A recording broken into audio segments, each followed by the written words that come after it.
I think they heard everything yesterday. Well, I would like to welcome you here today. My name is Linda Sumner, and I'm with the Peacemakers by the Bay Quilt Guild. And the Guild and the History Center have gone together and put on this presentation of the history of quilting and remembering things. And we decided to take a little bit of a different approach. You see lots of quilt shows and things. And so what we did was we wanted to present the people side. So the things that I'm going to tell you today about the Civil War and coming forward from the Civil War are going to be about the people and how quilting affected the women and how the women used the quilting to take care of their needs and the needs of their family and the needs of their community.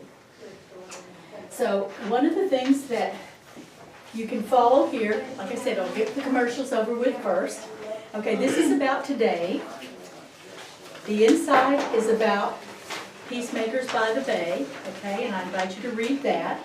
This is our donation quilt, and with the donation quilt, we raise money, and the last quilt show that we had in 2016, we raised over $5,000, and every penny of that money, and it went in cash, went back into the community.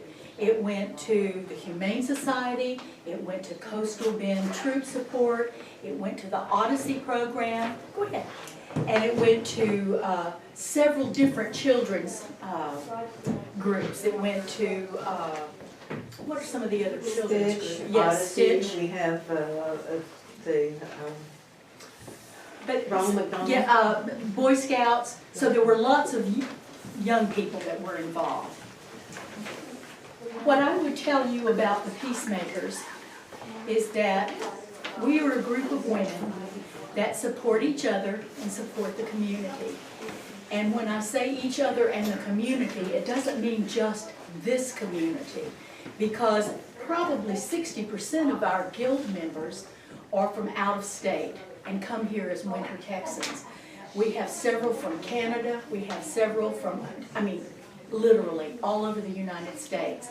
So what they bring are all of their ideas, their treasures, their skills from everywhere. And the things that they've done for their community, they bring here and share with us, and then we do them in turn for our community. So the different quilts and the groups that we support here with our quilts and with our sewing is Quilts for Children, which go into the school district. And I should say children of school age, because it's not just the school district, it's all young children. And the counselors, we provide them with a stack of quilts for them to distribute at their discretion. So if a child has a trauma in their life, car accident, death in the family, being bullied, whatever that counselor determines is a good criteria, is fine with us, and they are invited to take a quilt home. And we provide more on their request, but every year we do that again. We also make quilts for heroes. And for a while there, the only quilts for heroes that we were providing were as the soldiers came back at the airport, we would meet them and we would give them a quilt. And we've expanded that now because we're not having so many come back, and we still want to support that. So we are now providing quilts to Camp Hope, which is a facility in the Houston area for PTSD. We provide quilts and other things, monetary and snacks and things that are needed at the Coastal Bend.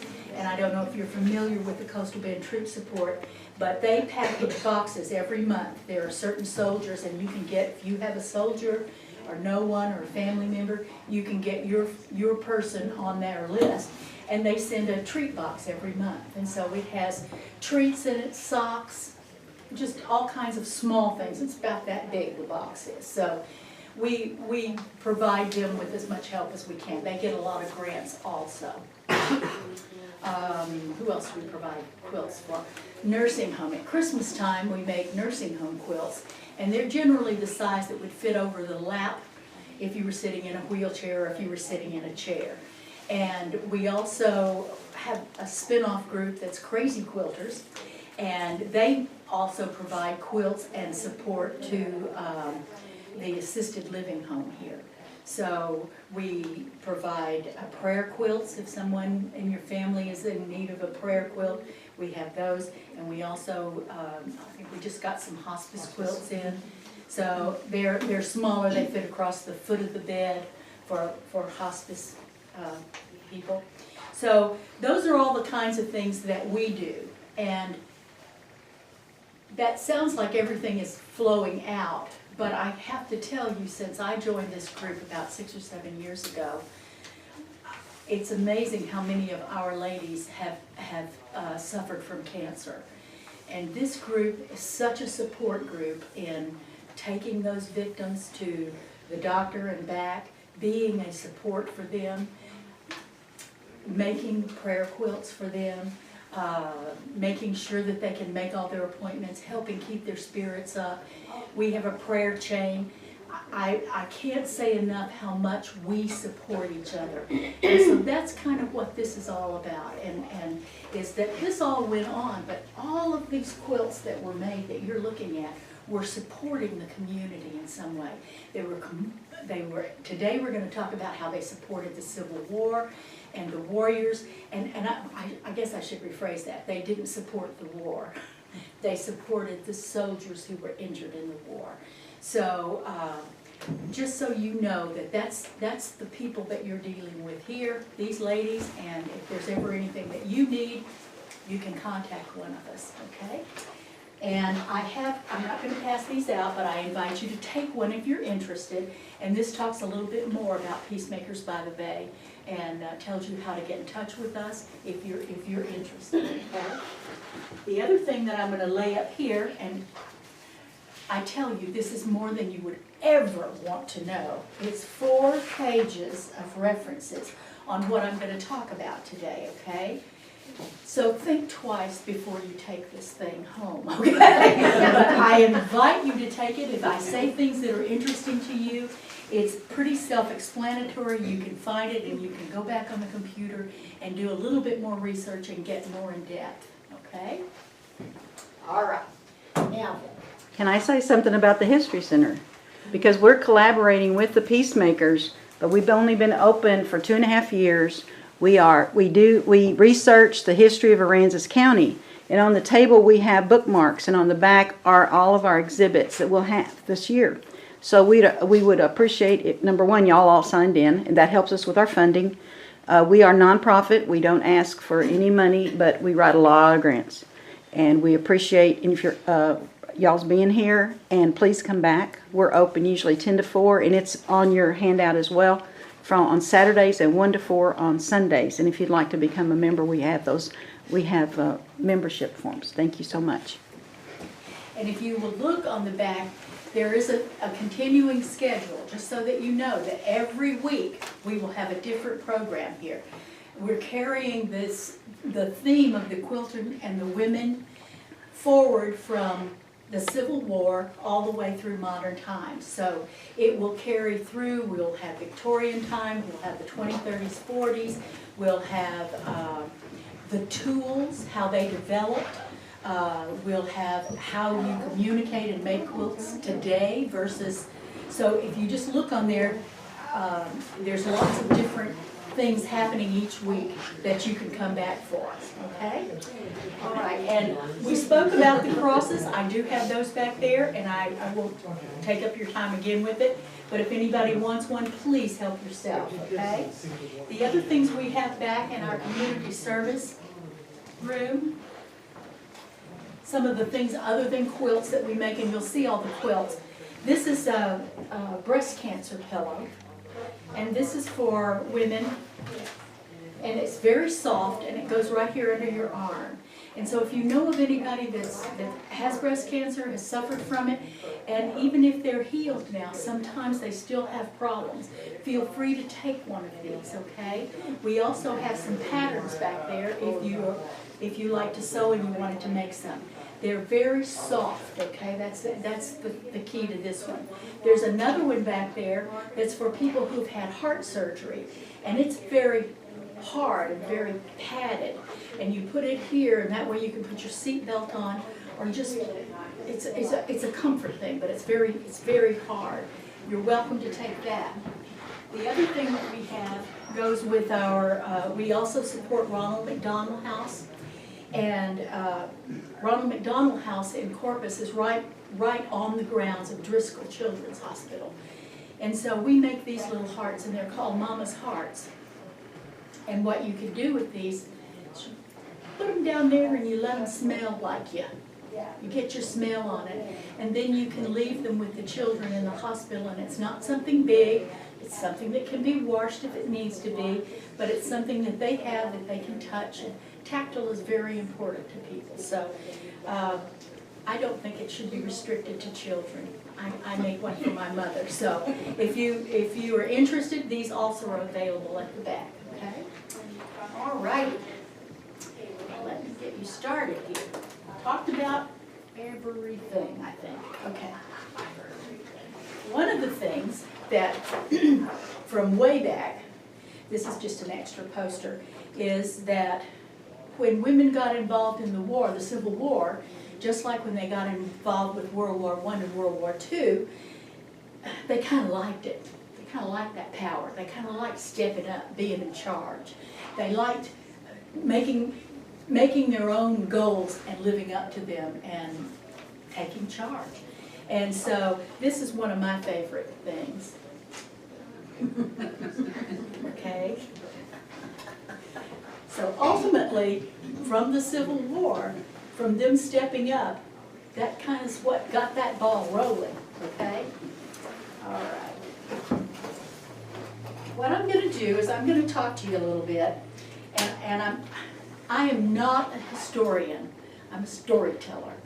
And so that means that don't check my facts too closely. I like a good story. So I'm going to pass this around, and I have two of these, so you'll get another one at the tail end. But I have so many wonderful books, and I don't know if you like books and pictures or not, but I have books up here from the Civil War. I have stories of diaries of women. I have books on the quilts, books on the fabric, books on the war, books on the slaves, books about Gee's Bend. I have all kinds of wonderful books here on history. And so I invite you to come back, if today's not a good day, and sit in here. We will move these books all back in there, and just come and sit and go through them. There are pattern books scattered all through, but the history and the pictures and the photographs, and some of these are out of print now, and some of them I couldn't afford, and so I just have a picture. but some of them I was lucky enough to keep an eye on at Amazon and pick up for next to nothing, but because they had been out of print. But I do recommend that you kind of look over some of these, and if you want to come back and spend a nice rainy day sitting in there, that would make me very happy. Probably make my husband happy because he doesn't like dusting all these books. Okay.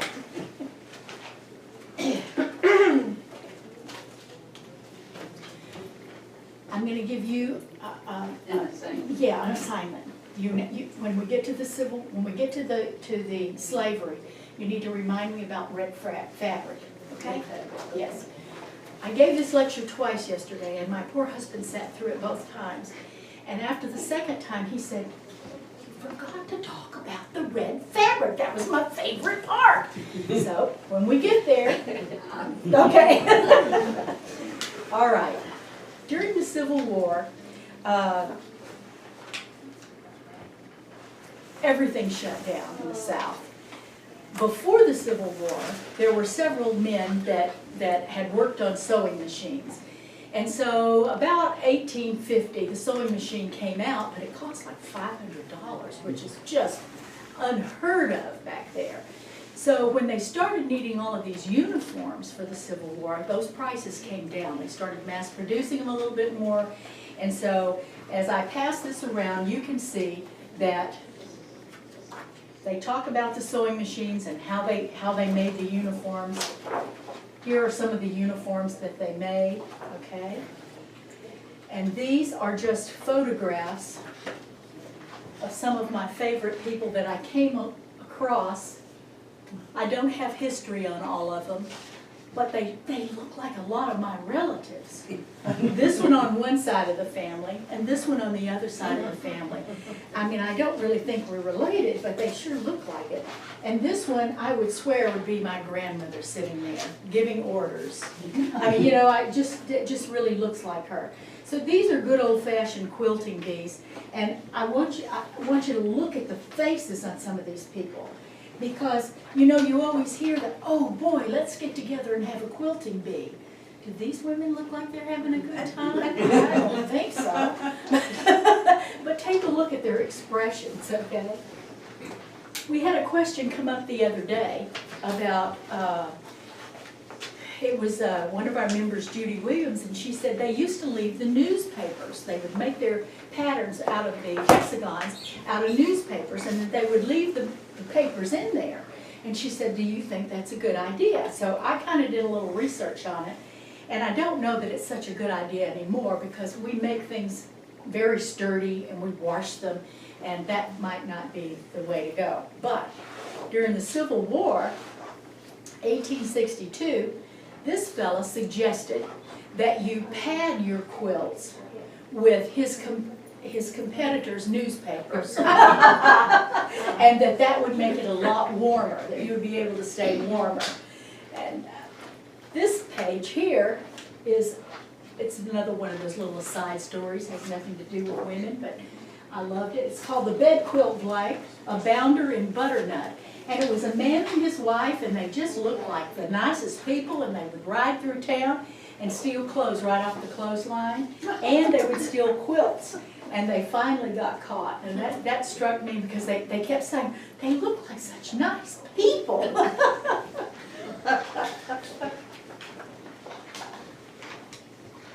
This is one of the uniforms that they had during the Civil War. Most of the women, if they went to fight in the war, disguised themselves as men. But this was one of the uniforms that they did not use to disguise themselves. And you can research this a little bit more. It'll have it on there. Okay. During the Civil War, there were cotton mills and different ways where they made the cotton. When the war started, the cotton was all shipped to the north. That's the way that worked. They didn't really process any of the cotton in the south. They grew it in the south and sent it to the north, and the north processed. So all the mills up there were in Lowell, Massachusetts. There's a lot of them up there. And I believe, and I don't know if it was in Lowell, but I read recently that there's a lady who has a new kind of sewing machine, and she has opened up one of those old mills and has, you know, is using one of the floors and is striking out nothing is ever new. You know, everything comes around again. So that was something that was they opened back up. And this is Lucretia Coffin Mott, and she helped establish after the Civil War, when there were so many widows and they couldn't make a living. She helped them set up a place where they could come in and sew, and you can see them all sitting around these tables sewing. And they called it the House of Industry, because these women could come in there and get a job and could sew. You really didn't have to have education, just some sewing skills. One of the things that hurt Miss Mott's business during the Civil War was the fact that she and her husband were Quakers, and they did not believe in anything that was produced by slavery. So if some of the things that they made, like the sugar bowls, they didn't want sugar in it because the slaves produced the sugar. And so with the things that they made, they would put these little verses in it, and it was called the Anti-Slavery Alphabet Book. And it was condemned, and it condemned the merchant of the North that used products produced by slaves. So this one thing, and you'll see these little things on some of the other things I'll pass around. This one says, M is the merchant of the North who buys what slaves produce. So they are stolen, whipped, and worked for his and for our use. So they didn't want you to use those things, and they were protesting against the other people. And this was a sugar bowl, and it says, a free produce sugar bowl from the collection of the Museum of the City of London. Certified free labor sugar cane came from India. Okay, so they were, but it really hurt the Mott's business. You know, they were at a disadvantage because they were not using that. Okay, and this is one that this gentleman tried to help the people of the South overcome a little bit. And you can see the women workers at his cotton mill. That was after the Civil War as well. Okay. I have several books, and I have some information here, and you can, again, on these sheets, it will guide you through if you want to date quilts. And so it's going to be kind of difficult on Civil War. Well, it's not going to be too difficult because there aren't that many of them. Very few quilts survived the Civil War. And the ones that did survive, you can probably get online and see every one of them through the museums. They were quilts that generally, from my research, they had them in the north and they moved west. And then after those people passed away, they sent the quilts back to the east to go into the museums. So they were literally removed from the war area. And that's probably why they survived, okay? Quilts from the South did not survive. They used everything they had. They used all of their clothes. If they made blankets, they sent quilts off to war with the soldiers. And when the soldiers died, they were buried in their quilts. You know, that's what they wrapped them up in. So there are very few, if any, that are attributed to quilt makers from the South during that time. So if you were dating the quilts, you were looking at the fabric styles, the kind of fabric, the colors that are in there. And you know, they've had some war reproduction fabrics. And those are generally little things like this kind of a fabric, this kind of a print. And this is called turkey red. And turkey red was a really good red, and it's made from the madder root. And they got that in from, I believe it was India. And during the Civil War, they couldn't get anything in. So the only dyes that they had in the South were the things that they could make from their own vegetables and fruits. And they were not, they didn't stand. You know, they would wash out. Yeah, no, they weren't color fast. And some, even the red madder, the way it was treated, will fall apart in the quilt. It won't fade. It'll be red till the end, but I know you've seen some of the old quilts, and we have a few here, that there's one square that's just not there anymore. Well, it just would sit there and deteriorate, okay? So that's something on how to tell the date of the quilt.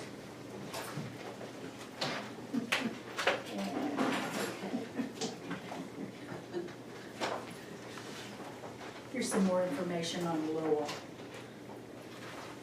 Okay, so we have several different kinds of quilts that were made, and one of them was folk art.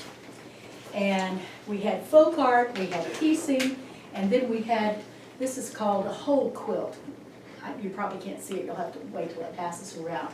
But this is a whole cloth quilt, and what they did was they put all of the quilting patterns on a solid fabric, and that was what they did in the 1700s. And then as they got more and more fabric over here and they learned more about dyes, then they started piecing things together a little bit. But we'll talk about the folk art a little bit more when we start talking about some of the patterns with the black population. Okay, we talked a little bit about gathering around the quilt frame and how much fun those women look like they were having. Actually, it was probably much better work than some of the other work they could have been doing, but still, it was not for pleasure. They were not making art. They were making something that needed to be done. These ladies and these ladies. Happy. I noticed She may be running the show. Oh, okay, maybe that's why. Okay, and so here are some of the fabrics that they made in some of those mills, okay? That's the kind of fabrics that they had. And probably, these were not ugly browns, they were probably another color that faded out. Okay, and I have books up here that would explain that to you. Okay, one of the things that we talk about that goes around, comes around again, is if you look at this quilt, it looks like a very modern quilt. But in fact, it was from Williamsburg back in the 19th century. So it's amazing when you see some of the G's Bend quilts that the African ladies made versus the quilts that we're making today in what they consider modern. They're the same kind of quilts, very much the same. Okay, so when the war started, we started getting, a lot of the soldiers were getting injured and they ended up in the hospitals. They had what they call sanitary fairs. And some of them were in the east. The major one was in St. Louis. And that was the Mississippi Valley Sanitary Fair. And what they would do, what the ladies were requested to do in the beginning, was to make quilts to go on the hospital beds. And they had a major hospital in St. Louis for the soldiers. And the reason it was in St. Louis was because they could ship them up on the boats, and they could also, it was easy to get them cross country. There were lots of railroads that went in there. So that was a really important spot for all of the quilts to come into, okay? And so the ladies would have what they called Soldiers' Aid Society package, and it would have socks, and it would have sheets, and they would get together as a community, you know, say Rockport would get together, and we would put together a box of towels and a box of bandages and whatever we could send, whatever we could spare, whatever we had. And that's what would go to these different hospitals. Okay, now, I want you to know that no matter what, no matter how bad it ever gets, love will triumph, okay? So, the Fisk Sanitary Commission has a quilt, and it was an album quilt. And this is Mr. Fisk, okay? The quilt came in, and it looked like this quilt here, and it had messages from all kinds of ladies. And one of the messages was really sweet, and it was from a girl about 13 years old. Well, Mr. Fisk was quite taken with her message, and so he corresponded. He went into the office and said, "Where did you get this quilt? I'd like to send this young lady a letter." And he did, and her mother had a fit because she was just a girl. So she told the older sister, "Write this man back and tell him he has no business talking to your little sister." She did, but she probably wasn't as stern as her mother told her to be, she being unmarried. And so she and Mr. Fisk got together. That's one of the quilts that did survive. And so that went west with them. I'm sorry. That's okay. Here. It went west with them, and it did survive, and then it came back east to end up in the museum. So that's just one of them. There will be more, but that was one of them. This is one of the flyers. That's one of the quilts that they had made. And what they said, what the doctors said to the women to get them to make these quilts was, you know, the boys just really miss home. They just really miss home. So if you could give them something that makes them feel at home, that would be great. So here's some pictures of the fair. Once the women got going, they decided, okay, we need to raise money. So they started making sweaters and shawls, and you can look at this picture, all kinds of things. And they would have these fairs. And at the fairs, they would have quilts that had signatures on them. And there's one in here. Ah, there it is. And so they would have blocks on the quilts, and these are two of the blocks. One is Abraham Lincoln, and the other one is General Grant. And that's how they would raise money. is they would raffle these quilts off with these famous people's names on them. Okay, so, and I'll tell you the story of Mrs. Grant. And we'll talk about some books about her in a little bit, but Mrs. Grant, according to the stories I read, and remember I told you on a story, no, not a story, was that she couldn't see very well. She had really bad vision. And so what she did was she had a young maid, and it was a black girl, and that was her slave. And her family, before she married Mr. Grant, had slaves. And of course, Mr. Grant did not approve of slaves. So at some point, much later in life, because she traveled around a long time with this slave, they gave her her freedom. But this little girl took care of Mrs. Grant and did everything that Mrs. Grant couldn't do. She read to her. She did whatever needed to be done with glasses. So a lot of the things that were stitched were probably done by this young maid, or at least repaired or fixed and to make look better. So there was a cemetery fair there in St. Louis, and she was reluctant to make anything because her workmanship was so poor. But she did, I think, make a shawl, and it was very critically received. But this is her daughter, and this was General Grant's favorite little girl, and she's sitting in a shoe, and they have all kinds of things in there. So that's part of that fair. And this particular one was right near the end of the war, and he had, at this point, he had already captured Vicksburg, and he was a hero. So she couldn't really do anything too wrong, because he was the national hero at that time. Okay, here are some more of the quilts and of the different. This is the same romance again. You read about that one. And here's another one of the quilts that they have. This one is has prayers on it, and it's a snowball quilt for anybody that is familiar with the blocks. And so every other block had some sort of religious scripture on it, or something written religious, bless you, or that sort of thing. And let me see if it has a name on here. Most of them they gave the scriptures. I was going to tell you about the ink. And this ink, whatever it was that they used, was very color fast, and it did not wash out. And I have, in all trueness, this is a reproduction, okay? But she reproduced it from one that looked like this. So what you're looking at is not the original quilt. She has stained it up to look old, okay? But that's what the original one looked like. I'm going to pass this one around. We've already talked about a little bit about PTSD. During the Civil War, they called it soldier's heart.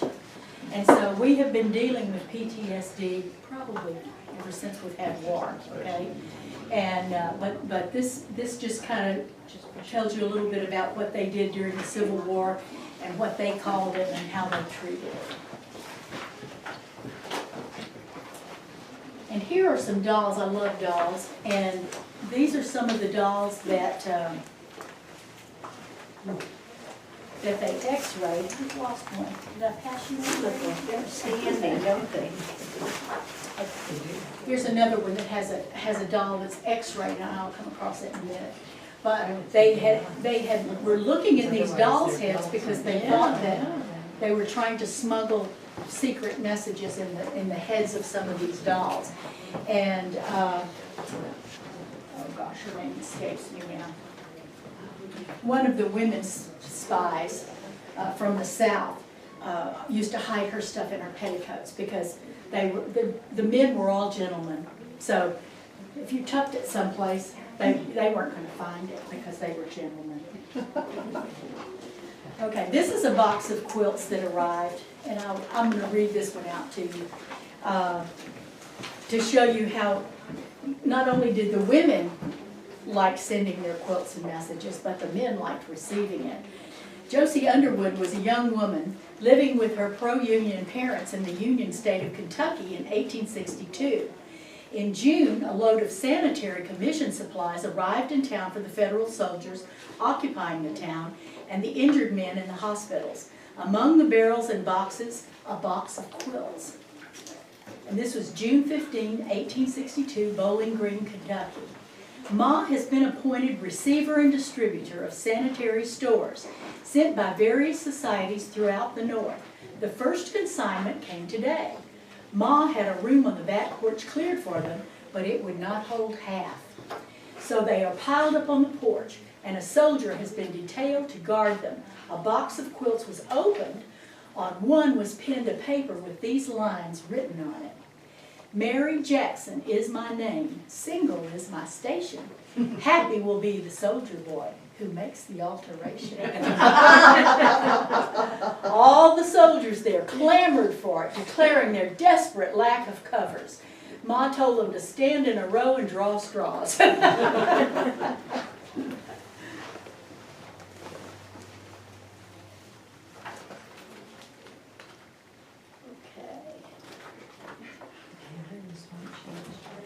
No, it's the same.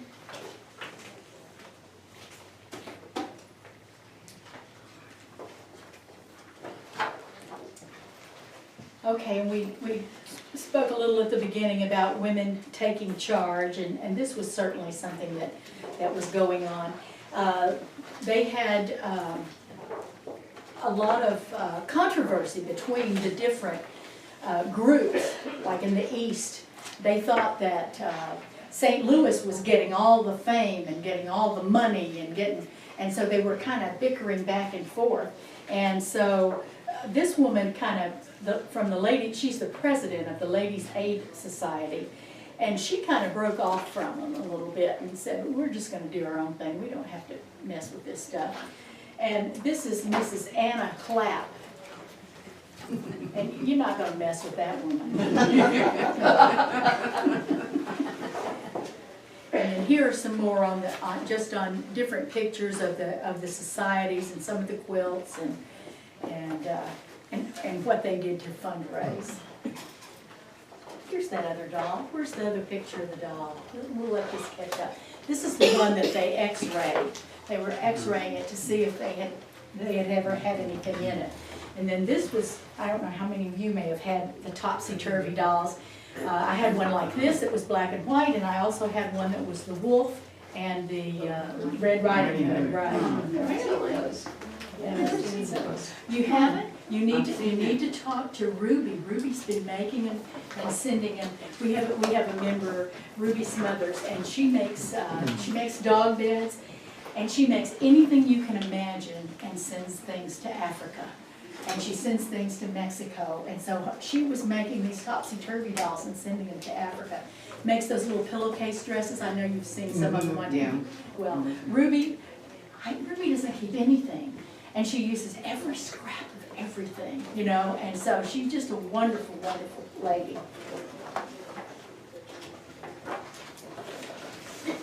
This one, when Sherman was marching to the sea, they are slippery, I'm sorry, was marching to the sea, one of the soldiers rescued this beautiful quilt. And he said all he was doing was rescuing it. He just didn't want it to burn. He wasn't stealing it. He was just rescuing that quilt so it wouldn't burn up. But he did rescue it, and we still have it. So that's something to be said for it.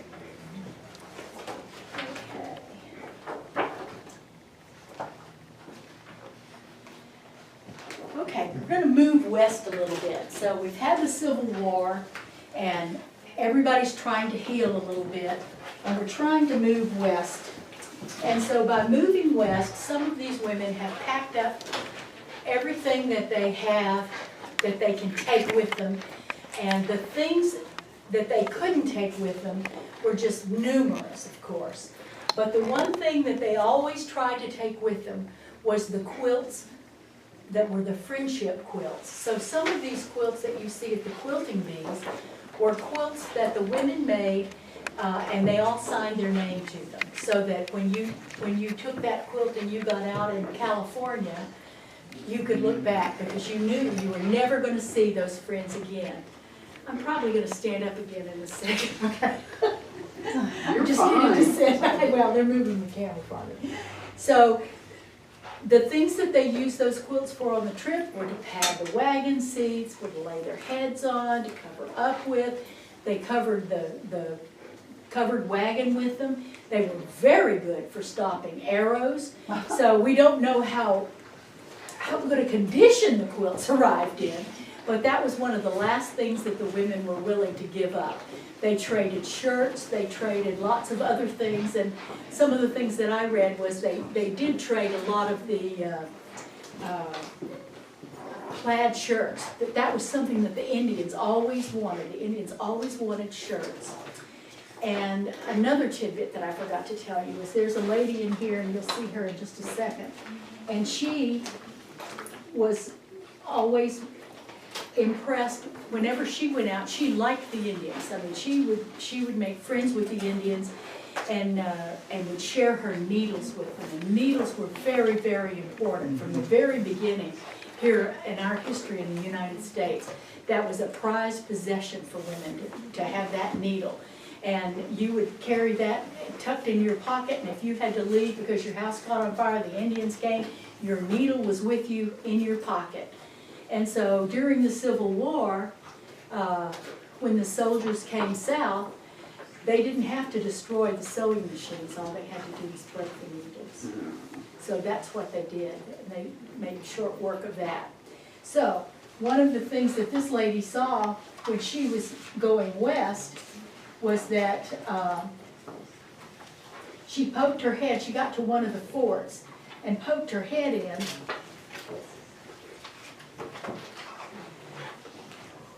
And she saw the Indians sitting around in a teepee, and they were working on quilts and working on things with needles. So somebody had been there and had shared needles with them. So this particular block will tell you, they made different blocks, and it's on here somewhere. There it is. Okay. As they went west, they named some of these blocks. Now, maybe they already had these blocks, and they just renamed them. We do that a lot. Some of these blocks have 10, 12 different names. But that's the case here, is this was called Courthouse Rock when they got out west, and this was the courthouse block that they made, okay? But don't think that they had time to sit around and quilt on the road. They didn't, in the wagons. They were too busy for that. But they did share their needles. If they did camp for any length of time, they did work on those kinds of things. And I was going to show you, I think I forgot to tell you what the South did. What the South did to raise money for, they had their fairs, and they had quilts where they put the names in and raised money, the raffle quilts. And they did enough to raise enough money for 3 gunboats. And the gunboats were $80,000 apiece. So that was a very important thing. We needed those gunboats to protect the Mississippi River, because that's how the Southern troops received all of their supplies. They would get them going up and down the Mississippi River, and then from the Mississippi River they could catch a railroad. So what the North had to do to stop the South from being able to share their supplies was cut off those rivers and cut off those railroads. And so that was some of the first things they did. But it took them a long time to be able to capture Vicksburg and shut down the Mississippi.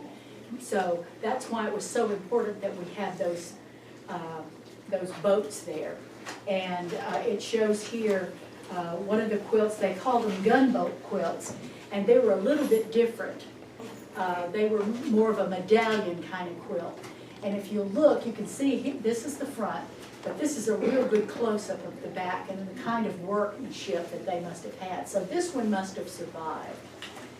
And this is Mary Custis Lee's raffle quilt that she made during the Civil War as a fundraiser. And that was Robert E. Lee's wife. And that's this This picture was taken in 1845, but his son was in his 20s during the Civil War and fought for the Civil War. Okay. I have a lot of books that talk, and I have them up here, and I have them also listed, that that tell the stories of diaries, or their books, reproductions of books that women wrote about their history. So I have quite a few of the Civil War. This one happens to be Across in the Prairie, and some of these diary entries are just, they're heartbreaking. I mean, they don't have maybe 2 or 3 words, but no water today, or, you know, Mrs. Smith's child died of fever, or, I mean, just, you know, no elaboration, no pretty words, just, you know, they're, I can't imagine myself, I just can't imagine. Okay, let's see. Okay, here are the friendship quilts. So, to tell you again, the friendship quilts meant everything to them because they had no family, they weren't going to family, they were never going to see family again, and so all of that was really, really important. And the same thing sort of happened as you moved forward. The women from the Civil War had to step up and do things they weren't accustomed to doing. The women in the South did not have the luxury of sitting around and making quilts. They were in the middle of the war. The war was in the South, and that's where they were. They were burying their quilts in the sand with their silverware. And so they did not do a whole lot like that. The women in the North were not as affected by the war itself, by the fighting, because the fighting didn't get to the North. They suffered for lack of supplies, lack of men, those kinds of things, but they didn't have the war on their doorstep.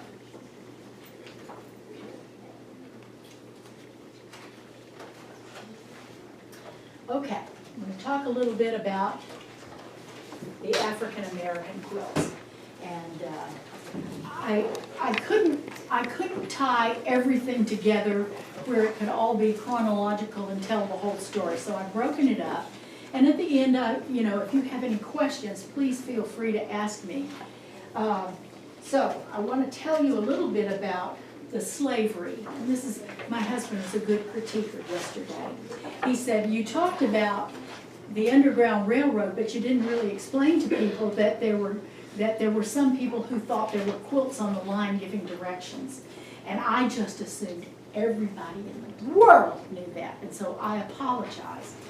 There was a time, probably 20 years ago, and up to current, when there were books put out and stories put out that the Underground Railroad used quilts and the different quilt designs to hang on the fence, to hang on the clothesline, to give directions to slaves that A, this is a safe house that you can come and stay at, or B, this is not safe today, keep going, don't stop, or you know, go on to the next house, or that these quilts gave directions. Barbara, is it Braxton? Brain went dead. I'll tell you in a minute. Half of these references about Barbara. I know you probably know her if you're a quilter, but she has worked extensively on the history of quilting and the Civil War. Those are her 2 primary places. And she believes that that couldn't have happened. That maybe it happened once, but it was not something that could have happened on a routine basis. And if you put on your thinking cap and use a little common sense, and you can visualize the Civil War and the war at the doorstep of the Southern women, why would you hang your quilts out on the line? Somebody's going to steal it or shoot it or burn it. And you know, it's not going to make it. Probably the communications between the slaves would not have been good enough for them to understand what all of that meant. Most of them could not read or write, so it's not like you could pass them a note. It was going to have to be something like that. So a lot of the quilt designs that the other sources use as signals had not been developed when the slaves were actually trying to escape. So although there was a very strong Underground Railroad, we really don't believe they used quilts to direct the people. That was a wonderful story, but it probably doesn't have a lot of truth and reality. I invite you to look at my references, to look at these books. I have books that go both ways. And so you make up your mind. I mean, who knows? We don't have anybody left that can tell us. It's not really written down anywhere that that happened. That was somebody that thought it was a good idea. And it does sound like a good idea, but I don't think it was in reality. So they had an Underground Railroad. The Underground Railroad was, they passed word mouth to mouth, but the majority of the slaves that escaped on the spur of the moment. Not that there weren't some planning going into it. They knew that someday they were going to leave, and when they left, this is where they were going to go, but they didn't know they were going to leave today. Today, something happened that gave them that open window, and they went out. So that wasn't something that they could count on or plan on. Their life was very unplanned. So that's my take on the Underground Railroad and the quilts. But again, I have books that go both ways on it. There were in the slave quilts many signs, and I'd like to point out, if you look around here, you see all of the different kinds of quilts, the different designs of quilting, all of the different textures of the quilting, all the different colors of the fabric. So why would a slave have one quilt? Why wouldn't a slave or slaves brought from all over Africa and brought in from all over the United States and all of the influences that they got, why wouldn't they all be just as different as everything you see here? So when you read something that says, this is what the slave quilt looked like, come on. Yeah? Which slave? You know, I mean, I believe that probably in Africa, each of them had a tribe, and that they had some kind of a formal thing, that this is the way we use our signals and our signs, and yes, just like here, we have people who love to use hexagons and love to use yo-yos, okay? But it kind of goes everywhere. And if you're around me long enough, you're going to pick up mine, and if I'm around you long enough, you're going to pick up it. So, Red? there's the red. This is a good place for red. I was waiting for Yes. this. Okay, when they tried to capture the natives in Africa, one of the things that the natives loved, all of them, was red. Remember I told you turkey red was good? Well, they loved red. And that was the general area that they could get the red fabric. And so what the slavers would do is they would take scraps of red, tie it on the bushes, lay it down like breadcrumbs, and they did it with food too, but it worked just as well with the red fabric. And one of the resources that I had said that they would follow those right up to the boat. I mean, they didn't even have to capture them. They would pick up on these, and the kids would just love it. And so that's how the red fabric, and if you notice in some of these quilts, even the one on the front of G's Bend, red is one of their favorite colors. They liked bright, vibrant colors, and so that's my story on red. That was my husband's favorite story. Okay. The other thing that I wanted to share with you about the slave quilts is they were very much into the folk art. And so they generally used linear stripes. This was something, and they didn't match them. Where we are matchy-matchy. Okay, every seam has to match, every block has to be the same size. That was not important to them at all. And so if you look at the quilts that they made, and here's one, see, none of this doesn't match this. And if there was another row, that row would match this row. That was not important to them at all. The color was important. What is G's Bend? I have no We're idea. getting there. Oh, okay, okay. But G's Bend produced many, many quilts, but they were all slaves. And so that's why they tie into here. They were not discovered until the 30s, but it was a group of slaves that never got off of the plantation, so everything was still the same. So I'll tell you that in just a minute. Okay.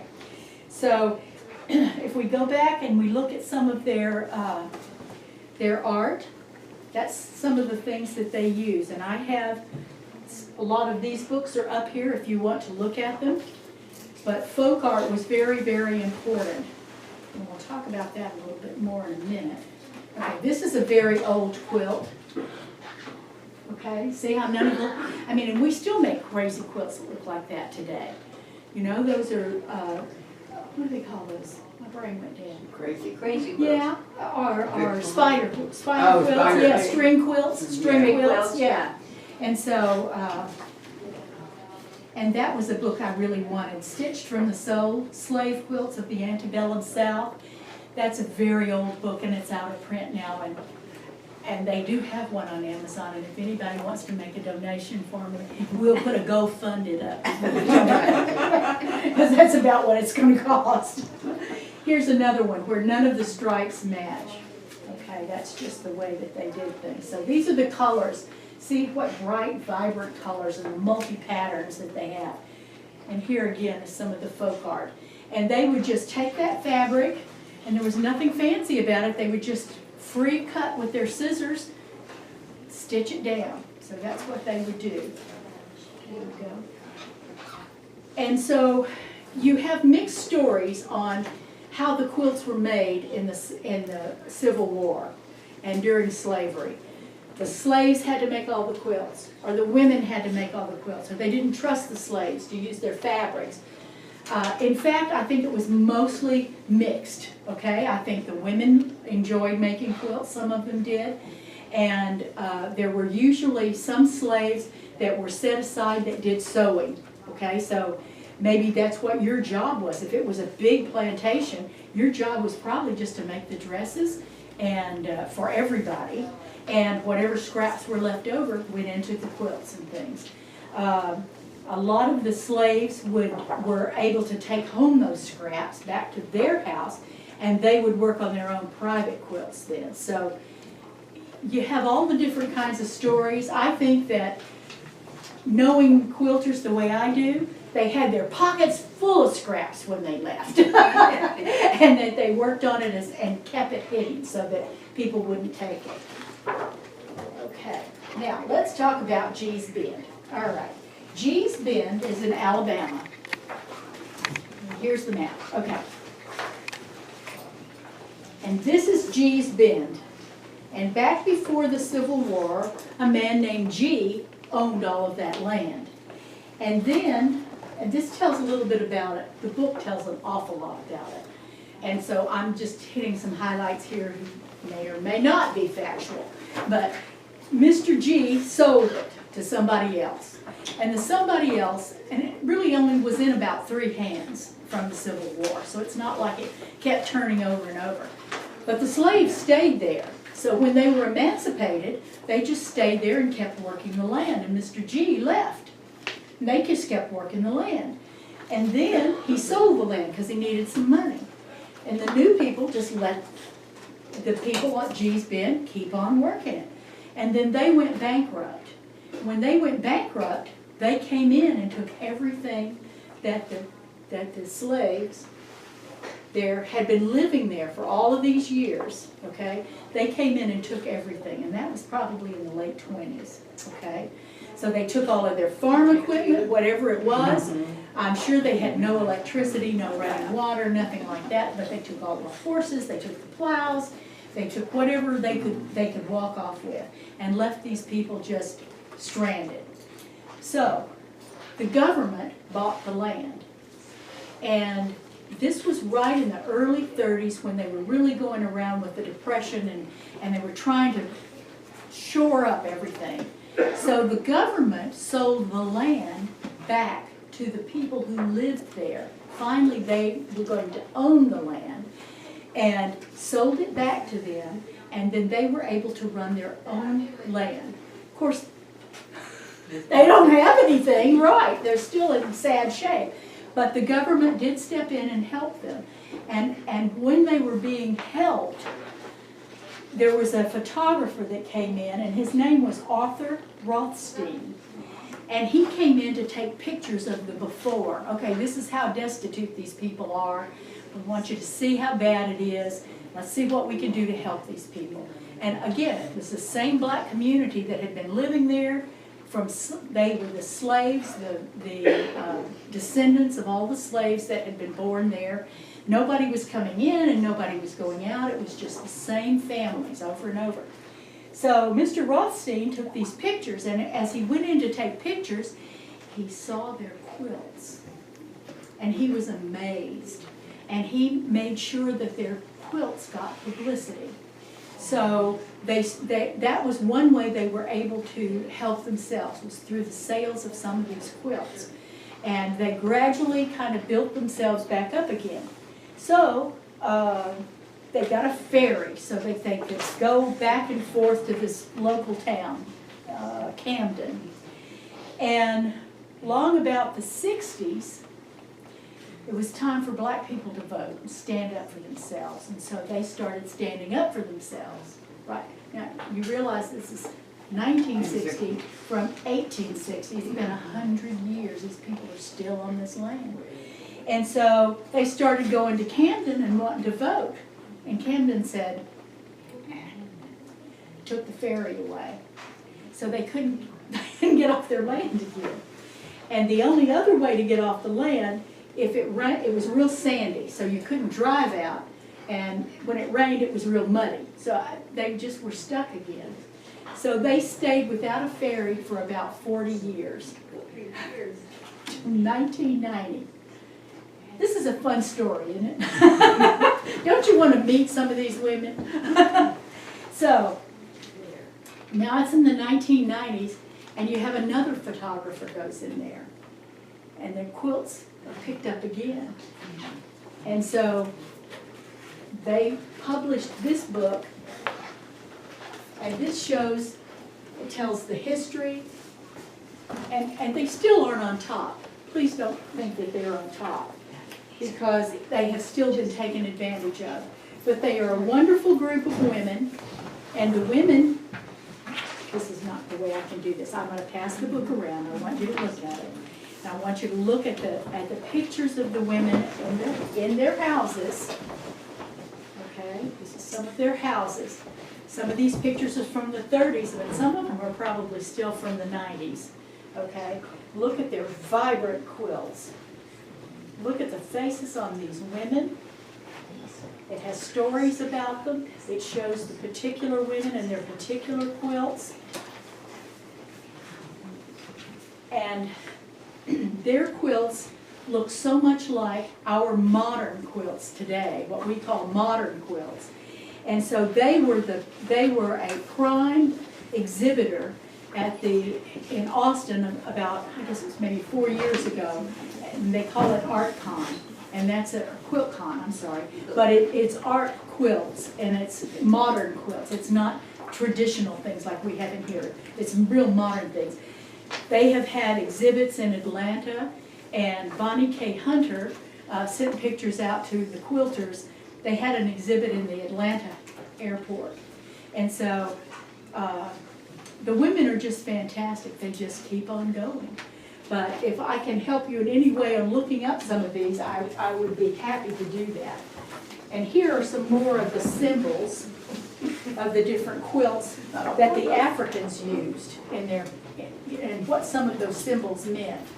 But understand it was very difficult, because what they would do is when the slavers would get the slaves in, they would separate anybody who was from the same tribe. So if you could speak my language, you went someplace else. They didn't want you and me being able to speak to each other. So they would break up all of the families, they would break up all of the people who could speak the same language. So there really wasn't a case for you to have a tradition. They frowned on that. They didn't want you to remember the way it was. This is the way it is. And so all of that was forbidden for you to talk about it.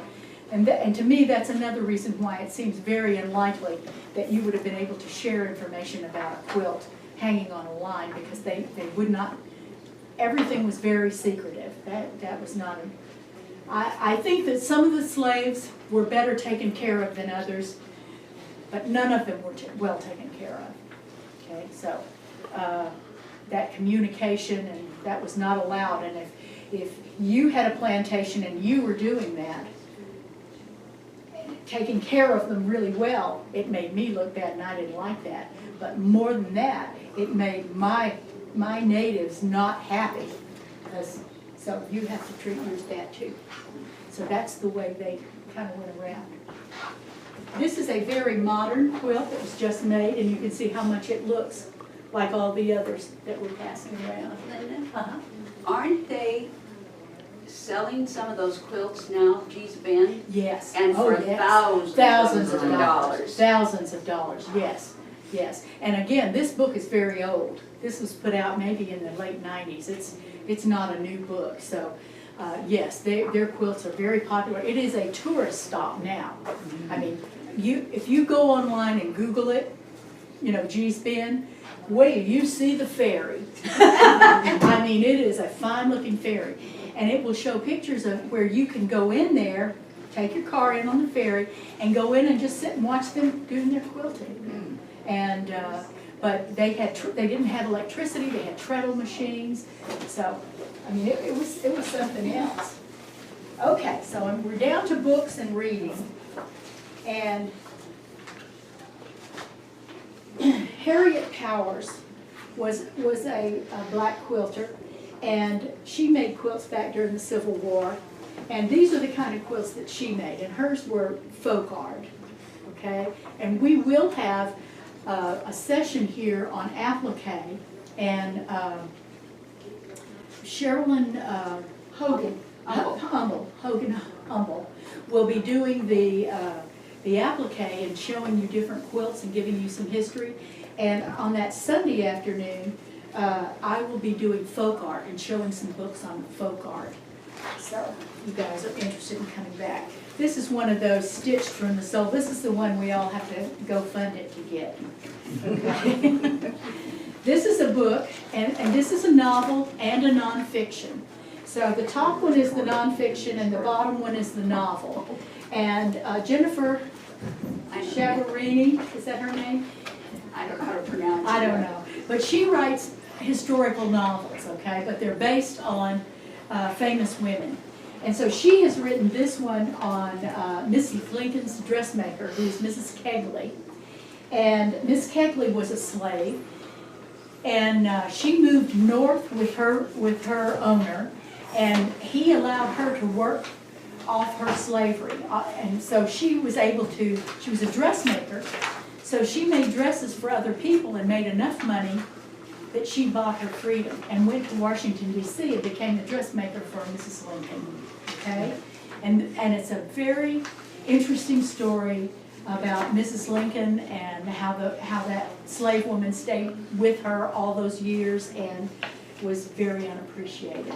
It's a sad story, but Mrs. Kegley never gave up. And I recommend it. It's a good story. I enjoy it. And also, that same author wrote one on Mrs. Grant, but I can't remember the name of it. And it may be on the book list. I'm not sure. What was the author's name? Jennifer Chavarini. That's right. That's You fine. yeah. You want to? I have some cards up here if anybody wants to take a note.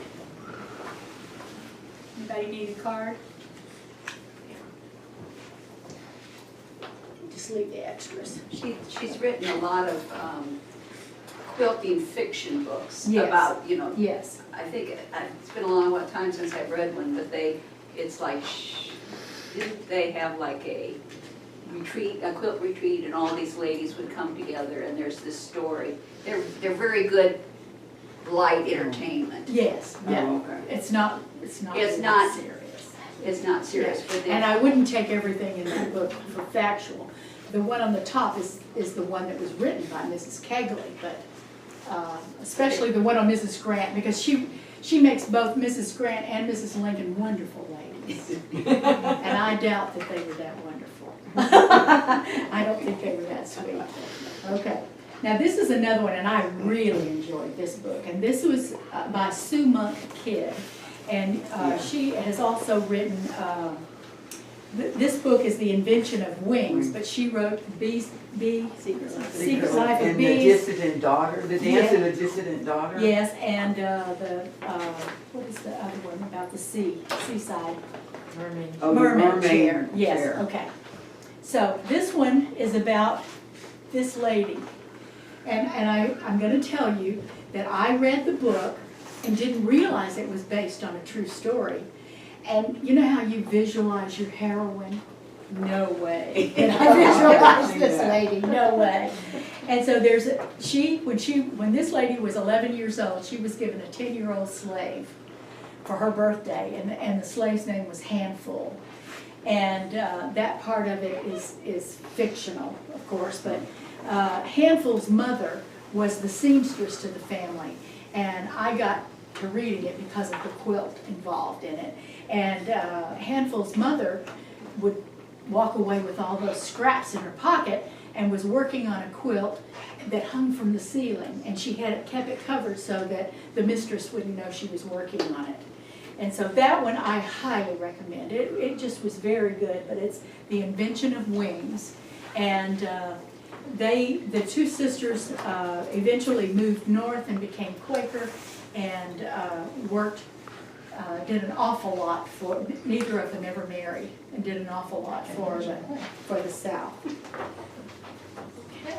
Have you read The Last Runaway by Tracy Chevalier, the girl who wrote The Girl with the Pearl Earrings? No. Oh, I have it at home, and I don't know how I can get it to you, but it's about Oberlin, Ohio area, Yeah. the slaves that were up in there, and the Oh. Quakers that hid them Yes. because they wanted to free the slaves. Yes, that was a big spot on And the there was Underground quilting, Railroad. in fact, the quilting in this story is about a woman who comes over from England, so it's about paper piecing, where Oh, you do it with the. oh, Judy Paper would like like that, that, yeah. Okay.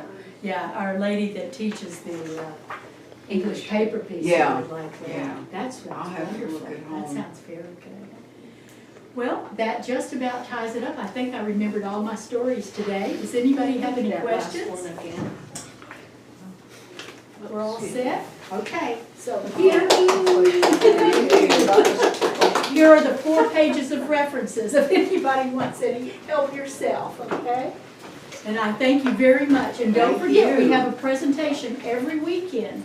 So please come back and take advantage of us. And we will be doing, the quilters are sitting back here working on things all the time. The Last Runaway The Last Runaway. by Tracy Chevalier, Chevalier.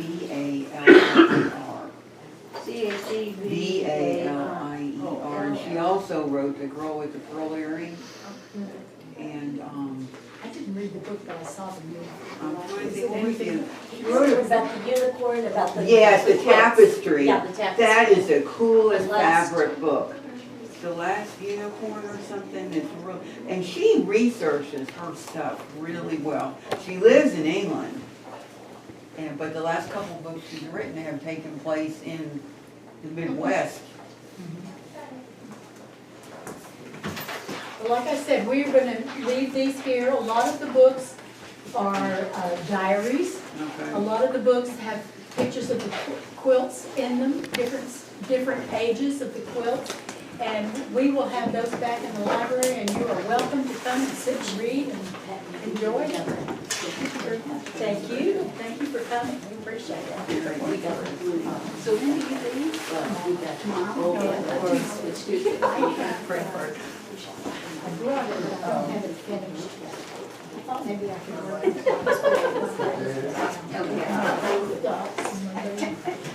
Oh, it was very good, it was very enjoyable. No, thank you. That's one, yes. Yeah, that's the, I have that's the a lot feedback. at home And you that keep I that hate, paper and on. I'm getting rid of things, yeah. Yeah, it gets to the point. And And fact, this, I have gotten see, rid of a lot very of my similar to stuff. this, yeah. Quilt and this stuff, quilt because it here, was just too much stuff. although it's brand new, And then they whenever I are can't, made with my original hands won't feet let sacks, me. so they look like I they're new, don't. but she's just No, not kept very them much. sheltered. Really? And Susie Black made this one, and Susie also Oh. made the one that they're using for a raffle in there. Here's another feed sack if you're interested. And Susie Black is gonna give the talk on the feed sacks in February, I think. It's the one that says. Sign up for the raffle, it's a free ticket. Oh, okay. Well, February. Yeah. Who did this? Susie Black. Susie did, and it's all feed sacks. It's all feed sacks There's a lot to except see. the- There's an awful lot white of linen. small hexagons. Look at those She little just things. collects aren't those they kinds little? of things, you know. Oh, she should look. And she collects them, and then says, okay, I have to do something, right? Yeah. Yeah, And does it. The, So- I call that spider web, but that's the same thing. Yes, yes. Do you wanna write down, who would read the Runaway Journal maybe? Or the Runaway, the last Runaway? And this is by Tracy Chevalier. You're leaving town? Yes, I have to leave town, but I'll be back, I'll be back Oh. in 2 weeks. My daughter's having knee surgery. I'm gonna go. Oh, okay, well then, do you know Kathy Gribble? Yes. Okay, I was gonna say, They're if recording I the get the after book to effects. Yeah. Kathy, Oh, Okay. that would be wonderful. would that work? Yes, I'll Okay. put my name. Silly. She's the one who